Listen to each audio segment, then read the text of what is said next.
আজ ছিল রথযাত্রা, জয় জগন্নাথ। আর আজ আমি আর পচা রথও দেখবো, কলাও বেচবো।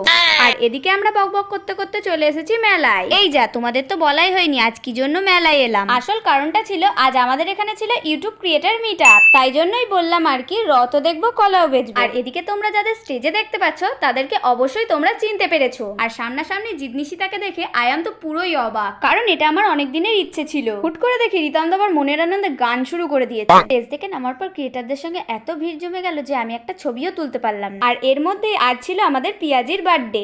সরি পিয়াজ।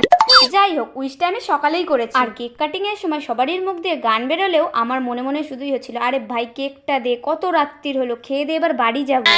কিন্তু কিছুই বলতে পারছিলাম না, কারণ যদি বলে ঘটি বেঁকিয়ে দেব মনা, কারণ কি এখন তো ট্রেন্ডিং যুগ। এরপরে দুষ্টুদের সঙ্গে দুটো দুষ্টু মিষ্টি রিলস বানিয়ে নিলাম, যেটা আমার ইনস্টাতে ছাড়া আছে, অবশ্যই তোমরা গিয়ে দেখে আসতে পারো। বাই।